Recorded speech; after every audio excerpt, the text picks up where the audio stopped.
Jess here, and it's been like a minute, hasn't it? I'm actually getting a lot more active on socials recently, and I noticed on TikTok that there were like quite a few rumors that are going around that I wanted to chime in on because they're absolutely false, and I wanted to give you guys some context behind them. So the problem that people have with mine and Jason's relationship is the fact that like there is like a 3-4 year age gap, and the time we met was when I was really young. Now I wanted to address this because this is completely my fault. And I wanted to express that 15 years ago when I met Jason, I lied to him for 3 years about my age. I was 15, but I told him that I was 18. And it's something that I was really young and really stupid, and I like really liked him. So I wanted to be with him. I told him that I was 18 when I was actually 15. And this, like, I didn't realize how this would affect him later on in our future. I wanted to say that I am sincerely sorry to him for what I did and the fact that like people are taking and blowing it out of proportion. It's something that he's managed to forgive me for. And let me tell you how that worked, because a lot of you are probably like, how did that happen? Well, back in 2004, 2005, this amount of communication that you have like with FaceTime, with like social media, that was not a thing. So it was very easy to get away with lies like that. And so I, again, lied to him when I was 15, told him I was 18. We finally decided after 3 years, we just like played games online for 3 years. We just enjoyed each other's company. And then like when we finally decided to meet, I had turned 18 and I was like, okay, I can go meet him. So I had to tell him the truth. I told him, hey, I lied to you about my age. I actually just turned 18.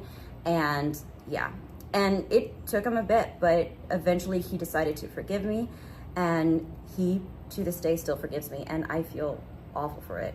But we decided not to say anything for a while because we know how in this industry women are treated. We know that any small mistake, like even if it was 15 years ago and it's already been forgiven, like career's over. Like that's just how sometimes this industry works. And so he has been taking the brunt of all these claims, and I am getting active on social media, seeing them back again, and it's just like I don't want to see him go through that or him be called anything that he's not because of a mistake that I made.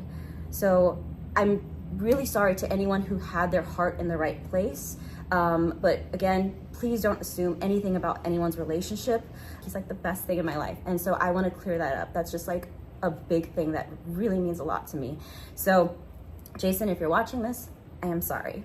And to anyone who really was trying to help, I am sorry that I worried you. But please, please know that that's not what I meant.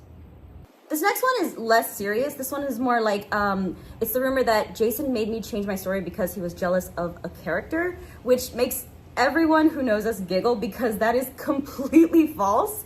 I wrote my story, I wrote the cheesy romance stuff, and I loved it. And I kept writing what I loved.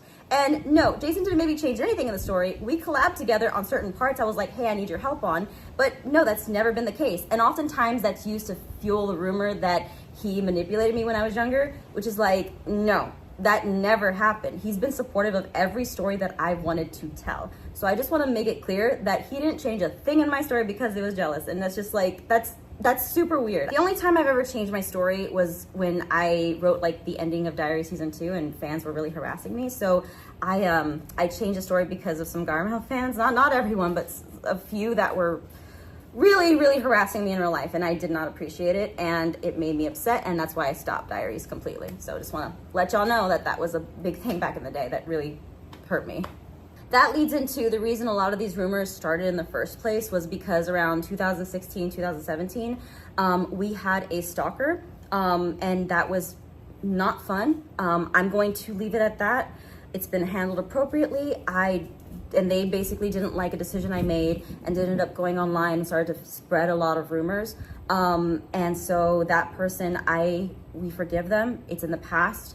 But I just want to make sure that a lot of you know why a lot of this started was because it was a bad situation back then. So yeah, that's basically the things I wanted to address. Again, I'm sorry if I made you worry at all. I'm sorry to people who genuinely had their heart in the right place and weren't just believing rumors to believe them. And most importantly, Jason, I am sorry that my lie 15 or so years ago basically caused people to look at you as a terrible person, because that is absolutely not the case. And I would not be with that man if that was the case. Like, I would leave. I am not someone who sticks around people who are toxic. Like, let me just put that way, because whew, again, Jason, I'm sorry. So now let's go into why am I bringing all of this up? Well, because I'm planning on bringing a series back. This time, if you don't like how I write things, that's fine. That's perfectly fine. You're allowed to have your own opinion. That's great. It's just, I don't want people to come from me, my family, my friends, or any of my colleagues. Like, we ain't doing that this time. Please, no. One last thing, a lot of characters don't have their bio information out there, like their familial ties, their age stuff. So I don't know where a lot of these numbers came from, because that's not what I have written down. But I just want to let you know, I'm still cooking. I got something coming up. So please let me cook, okay? Thanks. Bye. I appreciate y'all.